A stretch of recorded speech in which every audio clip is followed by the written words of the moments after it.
Well, tell you what.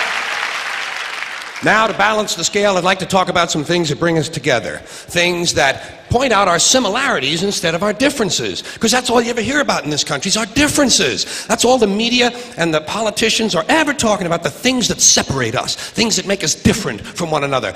That's the way the ruling class operates in any society. They try to divide the rest of the people. They keep the lower and the middle classes fighting with each other so that they, the rich, can run off with all the fucking money.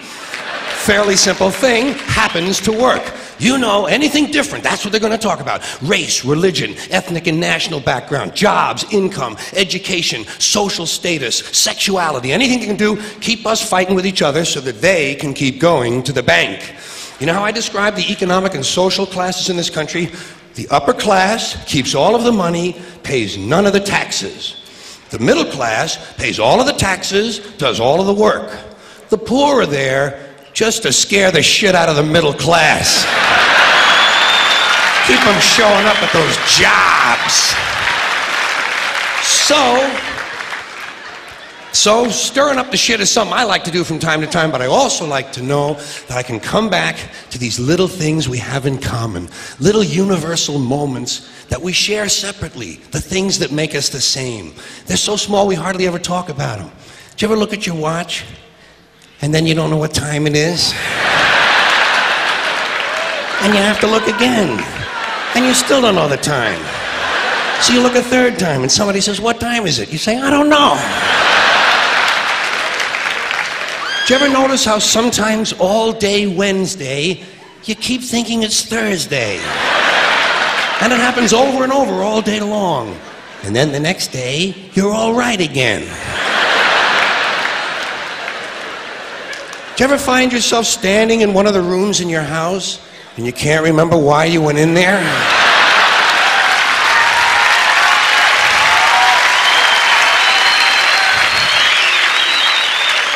And two words float across your mind: Alzheimer's disease. You ever been talking to yourself and somebody comes in the room and you have to make believe you were singing? And you hope to God the other person really believes there's a song called "What Does She Think I Am? Some Kind of Putz?" Little experiences we've all had. You ever been sitting in a railroad train in a station and there's another train sitting right next to you and one of them starts to move and you can't tell which one it is?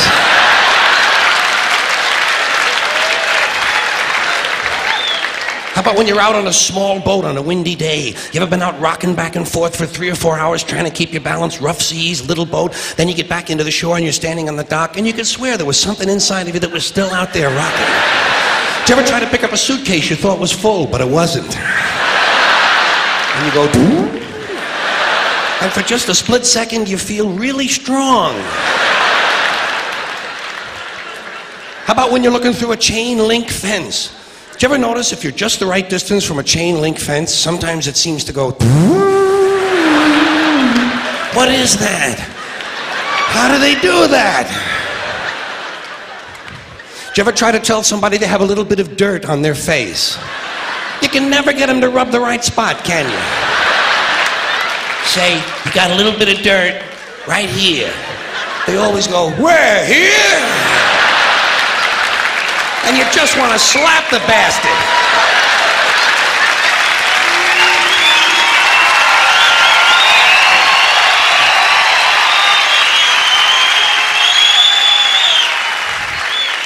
Do you ever notice how awful your face looks in a mirror in a restroom that has fluorescent lights?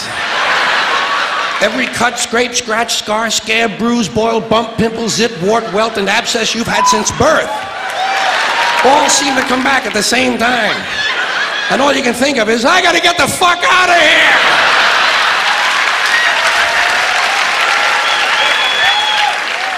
Do you ever notice sometimes when you're walking with your arm around your date, one of you has to change the way you're walking? Men and women don't walk the same. One of them has to change. Either the man has to walk like this,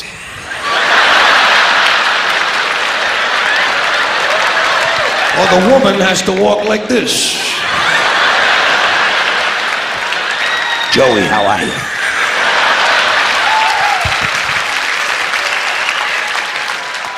How about when you're going up a flight of stairs and you think there's one more step?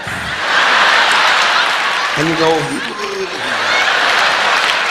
And then you have to kind of keep doing that, you know? So people will think it's something you do all the time.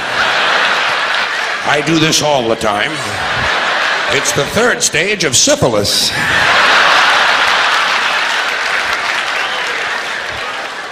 Same thing happens when you're going down the stairs.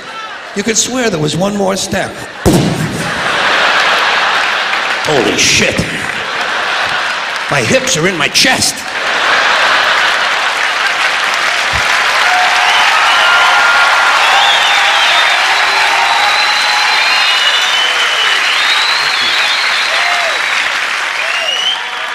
When you drink grapefruit juice in the morning, do you go like this?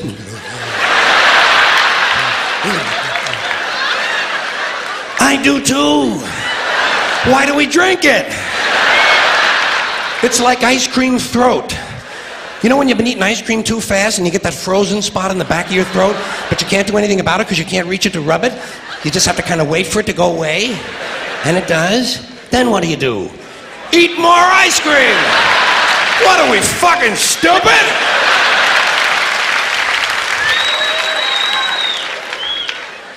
Did you ever fall asleep on a late afternoon and wake up after dark and you don't know what goddamn day it is?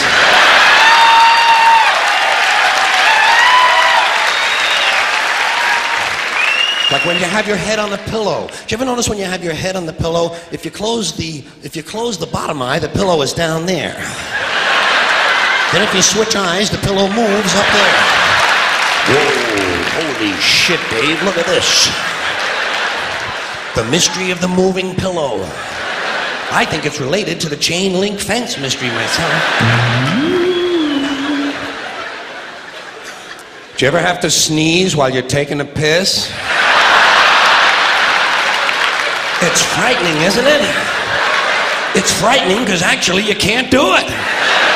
It's physically impossible to sneeze while pissing. Your brain won't let it happen. Your brain says, stop pissing! We're going to sneeze now! Because your brain knows you might blow your asshole out.